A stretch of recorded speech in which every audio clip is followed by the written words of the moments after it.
Ainda em tempos difíceis, o professor Zaquim dedicou-se ainda para produzir um trabalho como esse, um evento como esse, para levar algum conhecimento a vocês.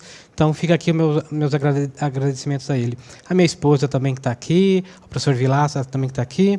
Muito bem, hoje me cuidou do professor Zaquim de falar de alguns pontos fundamentais da lei anticrime. Né? A gente não vai conseguir, infelizmente, esgotar toda a lei anticrime. Por quê? Porque ela é uma lei que traz lá 20 artigos pelos quais alterou quase 100 dispositivos de 17 diplomas. Então, ao longo da palestra, nós falaremos um pouco ou o mais crucial de cada um desses diplomas alterados, de forma a fazer com que você saiba, pelo menos, o que trouxe de novo a lei anticrime.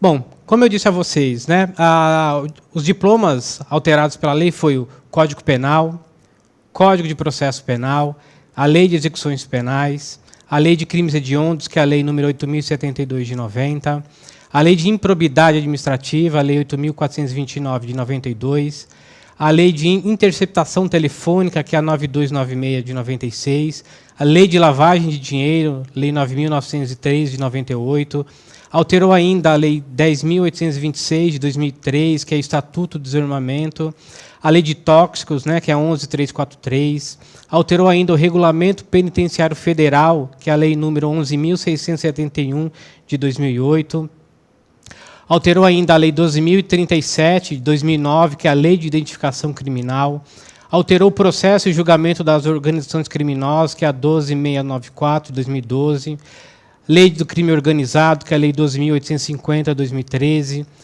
alterou ainda a lei que institui recompensas por informações que auxiliem nas investigações policiais, que é a 13.608 de 2018. Alterou ainda a lei dos recursos extraordinários especiais, que é a lei 8.038 de 90. Alterou ainda 13.756 de 2018, que dispõe sobre o Fundo Nacional de Segurança Pública. E, por fim, alterou o Código de Processo Penal Militar. Vejam vocês, então, que essa lei, né, alterou substancialmente nossa lei penal, nossa lei processual e a legislação esparsa, trazendo alterações em total de 17 diplomas. Né? 17 diplomas, uma lei com 20 artigos, com quase 100 dispositivos, então foi, de fato, uma alteração substancial. Pois bem, trazendo o que é mais substancial, o que é mais fundamental para essa nossa conversa de hoje, repito, a gente não vai conseguir esgotar o tema, porque em cada dispositivo que foi alterado, cada diploma que foi alterado, mereceriam uma conversa apartada. Mas a minha missão de hoje é trazer a vocês as principais alterações. Quais são? Inicialmente, eu estou falando das alterações do Código Penal. Trouxe lá no artigo 25 uma possibilidade, né, ou uma proteção aos agentes de segurança pública, acrescentando lá no parágrafo único que se eles agirem para a proteção da vítima, né, e aí eu não estou fazendo a leitura para não cansá-los, os senhores têm a visão aí do dispositivo, mas que eles estariam também, se o agente de segurança pública, para salvaguardar a vida da vítima, também agiria pelaquela excludente da ilicitude, que é a legítima defesa.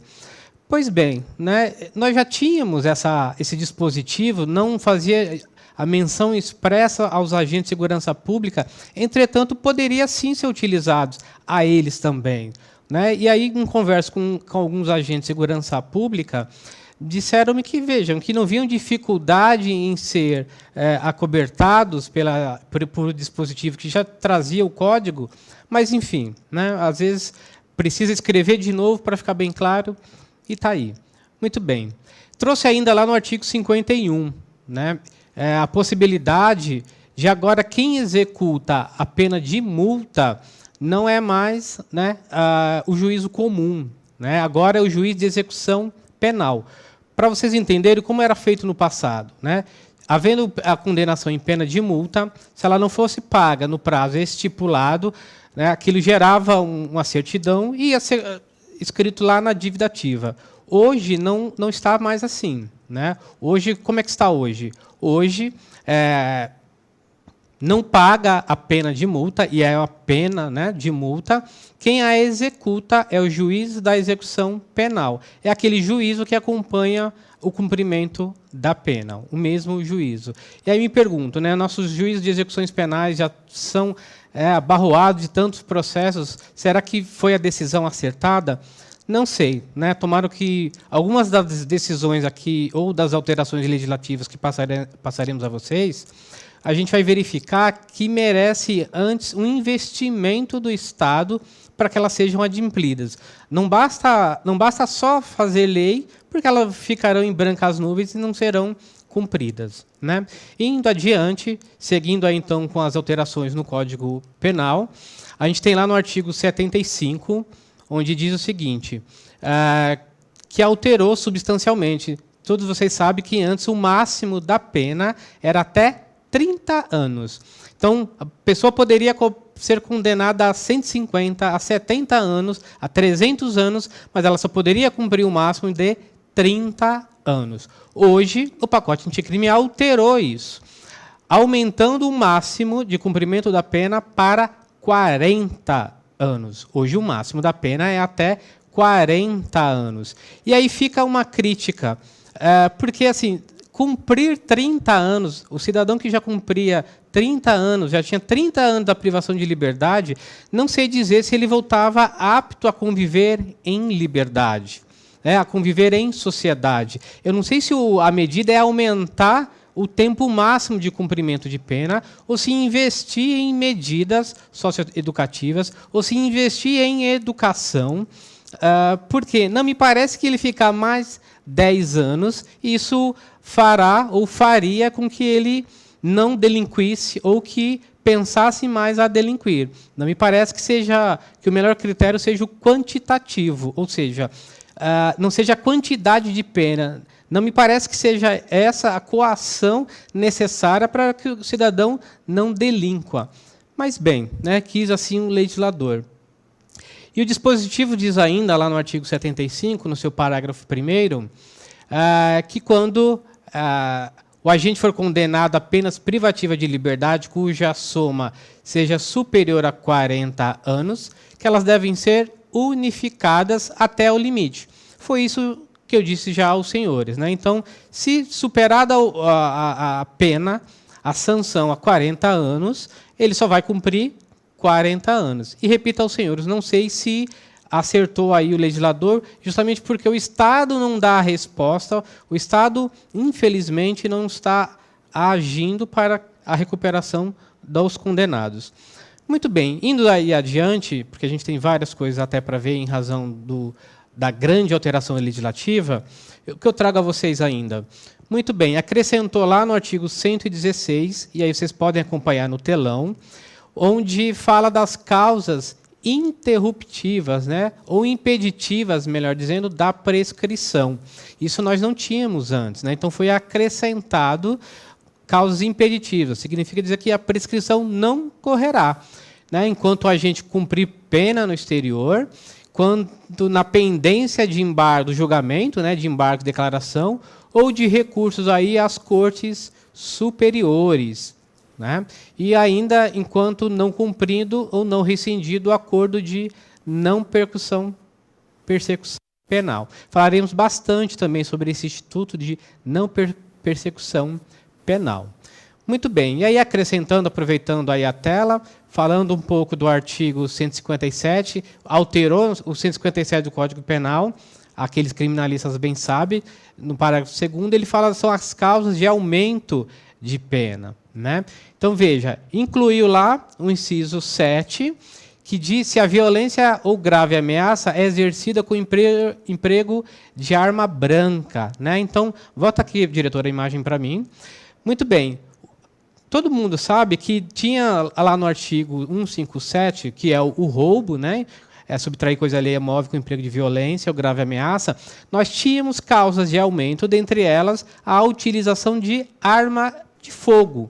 Muito bem. E aí inovou, a meu sentir acertado, a possibilidade de aumento de pena quando o agente utiliza ou faz uso de uma arma branca. Arma branca, diga-se, facas ou qualquer instrumento, né, uma tesoura, qualquer instrumento capaz de imprimir na vítima, né, um medo, um temor, de forma com que ela se desvencilhe do seu bem, né? E aí, especificamente, ele está falando da arma branca, mais conhecida como a faca, como a peixeira, enfim. Prosseguindo aí, aí nos slides, alteramos ainda lá, foi acrescentado o parágrafo 2º-B. Diz que se a violência ou grave ameaça é exercida com o emprego de arma de fogo de uso restrito ou proibido, aplica-se em dobro a pena prevista no caput. Então, voltando aqui, nós estamos diante, então, de uma causa que dobrou a pena quando o agente age com uma arma, com um armamento que é de uso restrito. Né? E aí, para saber o que é de uso restrito, a gente precisa ver os regulamentos e a lei do Estatuto do Desarmamento. O que a gente notou com esse pacote anticrime é que quis o legislador imprimir uma maior severidade na aplicação da pena em delitos graves e especialmente aqueles praticados por organizações criminosas. Então, são nesses tipos de delitos que a gente observa que houve uma alteração na reprimenda, houve uma majoração na pena. Né? E aí a gente precisa parar para pensar, e aí já refletindo com vocês, dividindo isso com você que nos assiste aí no canal do YouTube da Faculdade Damásio, se é essa a medida adequada, né? Aumentar a reprimenda, ou se poderíamos melhor investir em educação, enfim. Porque a gente sabe que investir em reprimenda, o retorno não é nem correto, né? Não é tão certo. Né? Eu não sei se aquele que delinque tem medo de ficar preso, se é o medo de ficar segregado que fará com que ele não delinqua mais. Muito bem. Indo adiante aí no nosso slide, a gente vai verificar, e aí uma alteração muito importante, e aí, na minha opinião, acertou o legislador, que alterou lá, ou acrescentou no artigo 171, que é do crime de estelionato, o parágrafo 5º, que diz que só se procede mediante a representação, né? Salvo, e aí coloca a criança, a administração pública. Então, o que é isso, então? Volta aqui para mim, diretor. Antes, nós tínhamos o crime de estelionato, que era ação civil pública. O que é isso? Só se levava a notícia crime à autoridade policial, a partir de então apurava-se o crime e o titular da ação penal era o Ministério Público. Portanto, um crime de estelionato, né, salvo aquelas ressalvas, ele era um crime de ação penal pública incondicionada. Agora, né, com a nova alteração, quando o legislador diz que se procede mediante representação, a vítima precisa representar. Portanto, tem aquele prazo decadencial de 6 meses, né, a partir de quando se descobre quem é o autor do delito, tem aquele crime, o prazo de 6 meses para representar. Portanto, ela, além de levar os fatos à autoridade policial, ela terá o prazo de 6 meses para dizer, olha, eu quero representar contra aquele autor daquele crime. Se não o fizer, decai o direito e, portanto, a vítima, né, perde o direito e o agente ou o autor do delito não poderá mais ser processado por esse crime. Então, vejam, e a partir da representação, então, veja, se tornou um crime que se procede mediante representação, a partir da representação, assume, então, aí o Ministério Público a titularidade da representação para processar alguém por estelionato. Muito bem. Prosseguindo aí, vamos aos slides. Alterou ainda, né, o crime lá que está previsto no artigo 316 do Código Penal. Né? Só lembrando aí vocês que é o de concussão, que é aquele crime cometido pelo funcionário público quando exige no cargo, né, ou função alguma vantagem. E aí ele aumentou. Antes era uma reprimenda de 2 a 8 anos, hoje nós estamos falando de 2 a 12 anos, além da pena de multa. Volta aqui para mim. Mais uma vez acertou, na minha opinião, o legislador, por quê? O agente do Estado, veja, se é o particular, né, se nós temos que obedecer os princípios legais, se nós temos que obedecer à lei, ao funcionário público, ele tem o dever, né? Aliás, toda a ação dele é pautada sobre o princípio da legalidade. E aí, na minha opinião, acertou. Porque a gente, se não é esperado que um particular delinqua, de um funcionário público, menos ainda. Né? Porque ele tem o dever, ele está lá para agir pela sociedade, para o Estado. Portanto, na minha opinião, tem sim que ser punido mais severamente se vem a delinquir. E aí, na minha opinião, acertou o legislador. Então, seguindo adiante, falaremos agora para os senhores das alterações feitas no Código de Processo Penal. Vejam, eu trouxe lá um número para vocês que foi alterou cerca de 33 dispositivos. São alterações importantes. Cada capítulo alterado merecia uma fala, uma palestra ou um curso só para elas. Né? Eu pincelei aos senhores, que hoje nos assistem de casa, algumas alterações só, aquelas mais importantes. Tá? Outras, que não menos importantes, poderão ser objeto até de uma outra fala nossa. Mas se eu falar de cada uma delas, o tempo não será favorável. No que tange aos juízes das garantias, né, vocês sabem que aquela possibilidade de ter um magistrado que tratará o processo na fase pré-processual, né, essa foi suspensa pelo ministro Dias Toffoli, né, por 180 dias. Então, o capítulo que traz o juiz das garantias, nós não falaremos, tá bom? Mas aí o Código traz ainda algumas alterações importantes, em especial lá no artigo 28, tá? Que diz o seguinte: ordenado o arquivamento do inquérito policial ou de quaisquer elementos informativos da mesma natureza, do órgão do Ministério Público, comunicará a vítima e ao investigado e à autoridade policial e encaminhará os autos para a instância de revisão ministerial para fins de homologação na forma da lei. Diretor, volta aqui com a imagem, por favor. O que essa alteração está dizendo para a gente? Que se decidir a autoridade, o Ministério Público, pelo arquivamento do inquérito policial, e note que ainda que seja o titular da ação penal, né, é ele quem escolhe se deve ou não oferecer a denúncia. Mas se, por outro lado, o órgão ministerial entender que não tem elementos para oferecer a denúncia, se decidir pelo arquivamento do inquérito, ele vai ter que submeter essa decisão, obviamente fundamentando, ao órgão de revisão ministerial. Vejam, isso é uma inovação. Então, a decisão não será unilateral. Ou melhor, a decisão é unilateral, mas para que seja, de fato, arquivado o inquérito, terá que passar por um órgão de revisão. E é isso. Me parece importante, né? Porque, é claro, eu não estou falando aí que o órgão, com todo respeito à classe, não estou dizendo que ele poderia arquivar a seu bel prazer, não estou dizendo que é isso não. Mas a possibilidade de rever a sua decisão me parece que traz um conforto maior. Especialmente que a gente está falando quando um inquérito ele é arquivado, nós estamos dizendo que aquele que inicialmente foi apontado como autor não terá contra si mais uma persecução, não terá contra si mais uma investigação. E aí, na minha opinião, acertou o legislador. Vamos prosseguir com os slides? E aí, ele acrescenta ainda, né, que se a vítima não concordar com o arquivamento, que ela pode, inclusive, recorrer ao órgão recursal. Vejam só, uma inovação. Né? Muito bem. Né? E aí, prosseguindo, aproveitando aí o telão, muito importante essa alteração trazida, né? E como disse a vocês, eu compilei aqueles fatos que a gente não pode passar sem falar aqui na nossa conversa, que é a possibilidade da oferta, né, do acordo de não persecução penal. Né? Vem aqui para mim, diretor.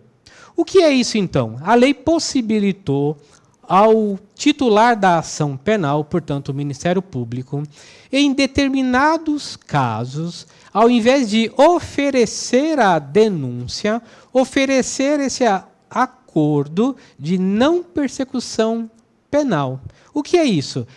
É diferente daquele instituto da transação penal. Aquele instituto da transação penal subsiste. Né? A própria lei diz que, quando couber transação penal, não cabe a oferta, o oferecimento do acordo, né, de não persecução penal. Veja, permanece, então, a transação penal, né, que são aqueles delitos sujeitos aos juizados especiais, né, apenas até 2 anos, enfim. Aquele instituto da transação penal permanece. Quando couber transação, não cabe a oferta de não persecução penal, implementada lá pelo artigo 28A. Então, se a pena for até 4 anos, e aí cumpridos vários requisitos que a própria lei dispõe, né? A gente não vai se debruçar por todos eles, por tempo é escasso, mas eu quero só convidá-los a essa alteração. Então, se a pena é até 4 anos, não for um crime violento, não é mesmo? Cumprir os requisitos, dentre eles ressarcimento, não tiver sido beneficiado por esse mesmo instituto, o órgão ministerial, o titular da ação penal, pode, ao invés de oferecer a denúncia, oferecer esse acordo de não persecução penal. E a única crítica que eu faço é que, diferente lá do instituto da transação penal, em que não se produz prova, em que quem aceitou a transação penal não se precisa declarar culpado, nesse instituto é diferente. O autor do delito precisa se declarar ou admitir a culpa para que seja ofertada o acordo de não persecução penal. E precisa, né, feito isso, é redigido alguns termos, e aí, concordando o autor do delito, né, ou o acusado, concordando ele, o juiz homologa. Homologando, ele vai cumprir as exigências feitas lá no termo. Então, veja, é um instituto importante, só não me agrada o fato dele ter que confessar. Veja, porque se ele confessou, por que utilizar, então, o instituto, né? Será que não mereceria defesa? Enfim. Mas, como é um texto novo, fica aí para nós, para vocês de casa, discutirem e refletirem sobre o instituto. Muito bem, avancemos então um pouco. E aí, ainda falando das alterações do Código de Processo Penal, trouxe lá uma inovação, embora na advocacia nós tivéssemos várias pessoas que falavam sobre o tema, sobre a cadeia de custódia. Eu só vou resumir, tá? Não vou trazer todos os institutos. E aí volta aqui para mim, diretor. A cadeia de custódia, ela imprime a necessidade da implementação de procedimentos desde a coleta de dados até o manuseio, a guarda, a análise, e após a análise imprime a necessidade de o órgão da perícia guardar essa prova para que, se necessária for, seja refeita a prova. Antes dessa cadeia de custódia, nós não tínhamos isso implementados no Código de Processo Penal. Não quer dizer que não tinha procedimentos. Nós tínhamos, sim, procedimentos. Entretanto, esses procedimentos eram dos órgãos da polícia, dos órgãos periciais. Eles tinham lá suas portarias, suas regras de como agir. Isso não era um instrumento legal. Porque, sendo um instrumento legal, isso sendo incorporado ao Código de Processo Penal, aí é um instrumento eficaz para a defesa, para a ampla defesa, para o contraditório. Por quê? Observado o defensor, ou até do mesmo lado o órgão acusador, que não foram obedecidas as regras implementadas aí por esse dispositivo da cadeia de custódia, se não foram seguidas, pode ser causa de nulidade aquela prova produzida. Então, na minha opinião, acertou bem aí o legislador em tratar isso como lei. E aí, implementando esses dispositivos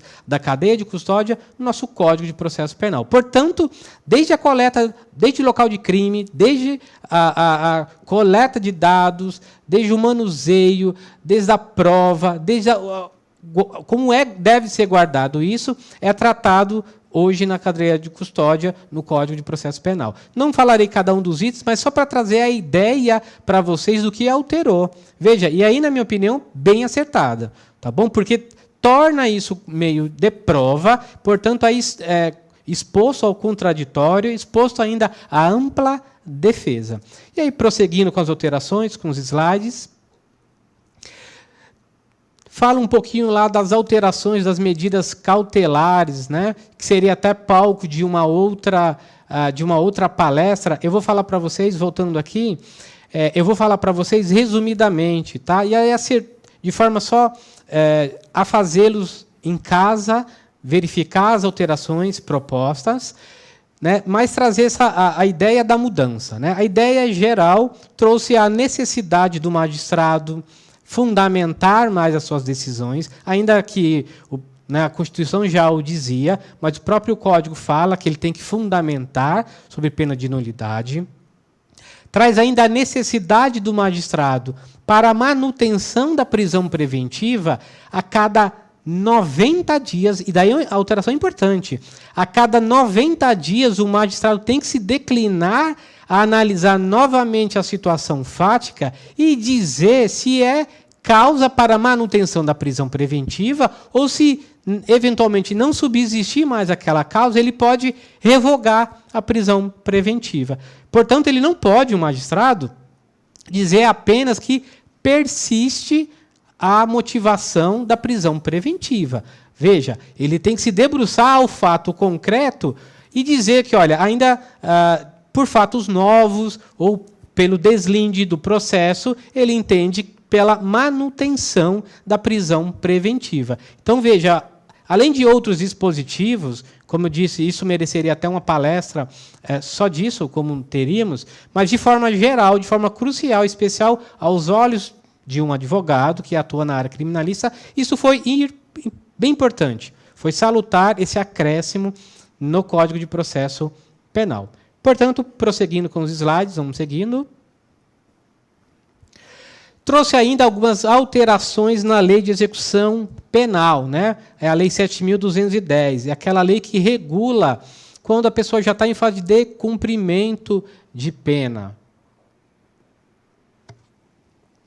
E aí trouxe algumas alterações, e eu não sei se nosso sistema primeiro vai suportar essa necessidade legislativa, esse requisito legal, se bem que, ainda que, no meu sentido, trouxe algum problema, e aí de ordem até constitucional. E fica aí para, repito, como é uma lei nova, muito há que se falar dela.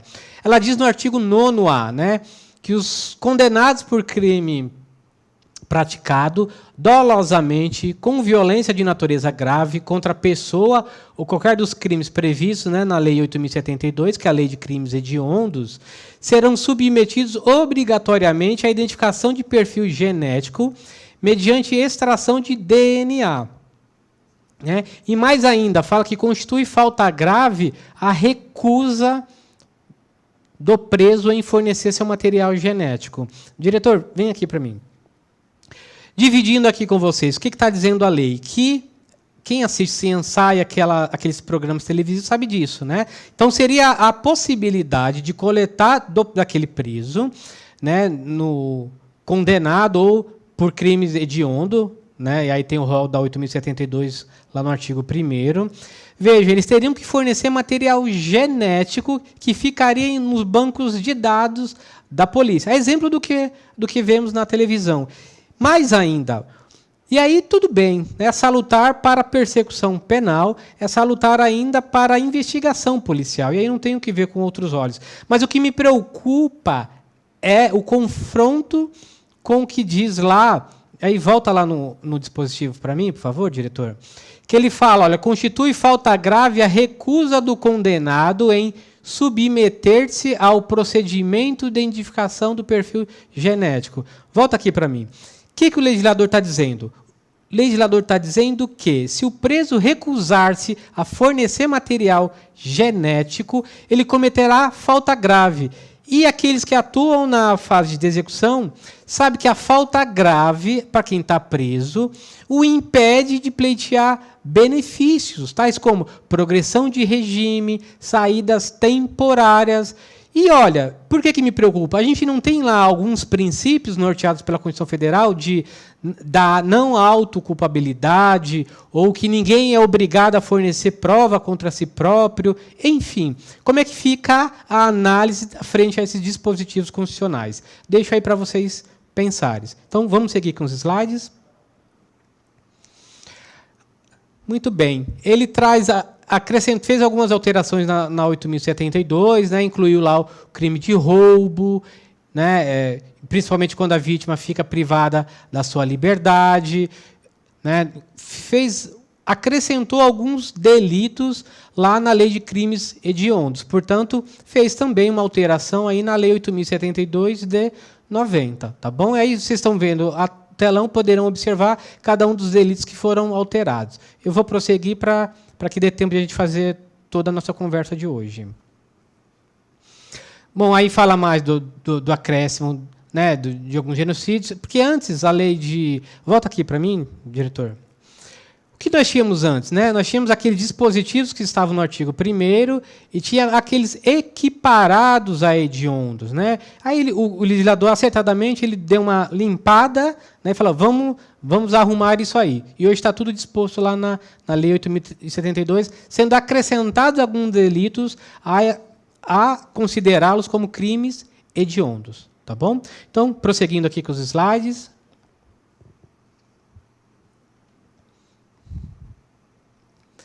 Muito bem. E aí ele trouxe ainda alterações na Lei de Improbidade Administrativa, que é a Lei 8.429, de 92. Né?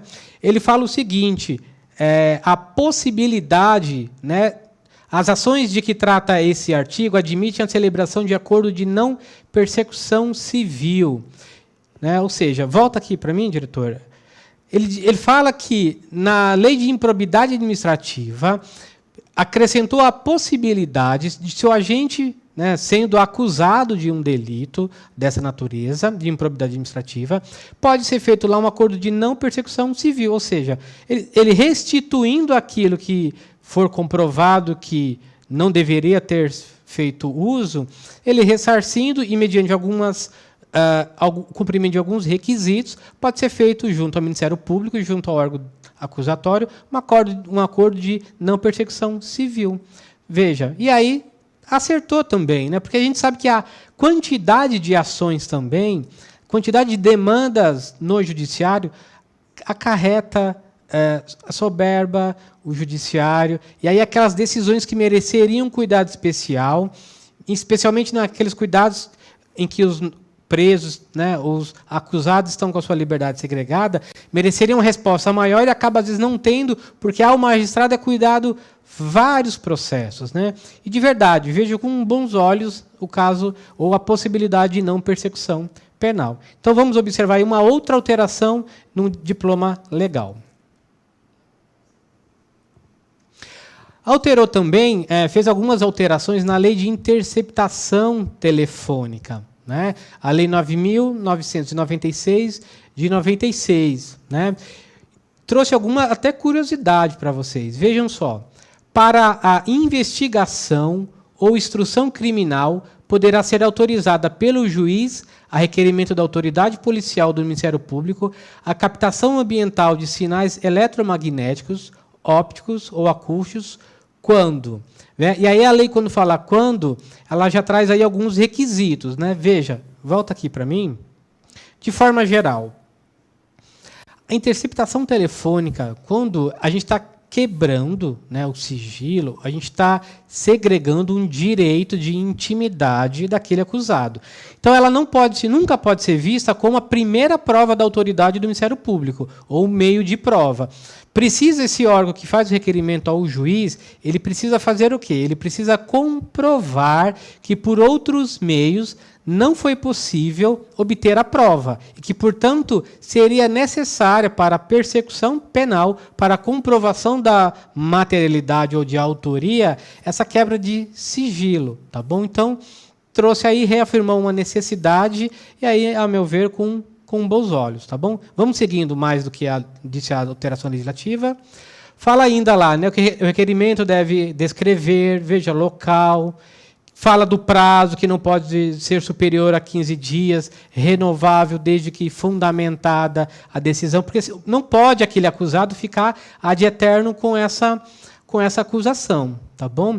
E acrescentou lá no artigo 10A, olha, realizar captação ambiental de sinais eletromagnéticos, óptico ou acústicos, para investigação e instrução criminal sem autorização quando for exigida. Né? Então, veja, penaliza quem, volta aqui para mim, penaliza, a lei está penalizando quem faz esse tipo de captação sem autorização judicial. E aí ela deixa expressa, antes a gente tinha essa dúvida, será que sempre há necessidade de autorização legal? Não. Veja, não por quê? Se eu sou o próprio interlocutor, ou seja, se ainda que eu esteja conversando com alguém, eu fizer a gravação, não preciso de autorização judicial. Por quê? Porque eu sou o próprio interlocutor e vou utilizar isso para minha defesa. Hoje a lei ressalva bem. Antes tinha que se valer do quê? Do princípio constitucional de defesa, para falar que, olha, não preciso, ou de se valer de alguns julgados. Hoje não. Hoje a lei trouxe esse implemento, a meu ver, acertadamente, para deixar ou autorizar expressamente que o próprio interlocutor possa fazer uso, e para sua defesa, óbvio, né, de gravação. Seja gravações, fotos, filmagens, tá bom? E aí aumentou o lex. Vamos prosseguir então? Muito bem, fez alteração também na lei de lavagem de dinheiro, né? Veja só, fala o seguinte, lá acrescentou no artigo 1º, que para apuração do crime de que trata esse artigo, admite-se a utilização de ação controlada e da infiltração de agentes. Vem aqui para mim. O que está falando, então, o legislador? Acrescentou para a apuração do crime de lavagem de dinheiro. E veja, pessoal, crime de lavagem de dinheiro são normalmente aqueles crimes que de fato assolam a sociedade porque desviam recursos, às vezes da saúde, da educação, de obras. Tem sim o Estado que se valer de instrumentos eficazes para apuração, para a persecução penal. E hoje a lei prevê expressamente a infiltração de agentes. Então vejam, como nós vimos apenas nos filmes, hoje não. Hoje está legislado, está autorizada a infiltração de agentes para a apuração. Então veja, ele pode até se falar que se somar à organização criminosa, se somar aos agentes do delito para exclusivamente apurar crimes. Hoje está autorizado também. Nós tínhamos esse dispositivo, essa autorização apenas onde? Nas leis de crimes do crime organizado, né, 12.850, que nós falaremos adiante. Mas hoje está autorizado também para a apuração de crime de lavagem de dinheiro. Prosseguindo então com as alterações. Trouxe também lá alteração no Estatuto do Desarmamento, né? Só perdoem aí pela lei a 10.826, né? Que fala que a apuração do crime também é a utilização de ação controlada. Muito bem. O Estatuto do Desarmamento trouxe alterações importantes, como, por exemplo, lá, pessoal, olha, e aí falando só de forma geral, o aumento da pena, né? Reclusão de 8 a 16 anos, tá bom? Trouxe lá também a possibilidade, se o agente for reincidente específico, também majora a pena. Então, veja, aí, a meu sentir, errou o legislador, né? Não que errou. O que eu digo a vocês é o seguinte, e aí volta aqui para mim, por favor. Não me parece que majorar apenas seja instrumento adequado de não ocorrência ou de coibir a ação penal, né? Então, acho que majorar a pena é uma forma, é um instrumento. Mas o Estado tem que investir basicamente na proteção de suas fronteiras, tem que investir em educação básica, enfim, em outros fatores que aí demandariam uma palestra à parte, e não vejo só investir em repressão, né? Essa lei ela fala muito em repressão, né? E não me parece, aí, aos olhos de vendo como cidadão, que a repressão seja o único instrumento adequado. Tá bom? Então, feitas essas considerações, vamos avançar para a próxima alteração? Bom, acrescentou ainda, né, fez algumas alterações, aí, a meu ver, importantes na lei de tóxicos, né, 11.343 de 2006. Que também é considerado crime, veja, quem vende ou entrega drogas ou matéria-prima, insumo ou produto químico destinado à preparação de drogas, sem autorização em desacordo com a determinação legal ou regulamentar, a agente policial disfarçado. E aí o grifo é meu. E aí volta aqui para mim. Então veja, aquilo que é ensinado a nós nos bancos acadêmicos, onde falava que aquele policial não poderia comprar droga, se, portanto, o fizesse, ao comprar droga e tivesse para si a droga, desse voz de prisão, que isso era uma espécie até de vício no flagrante, né? Flagrante preparado, enfim. Antes, isso era ensinado que era caso de nulidade, tinha que relaxar o flagrante. Hoje não.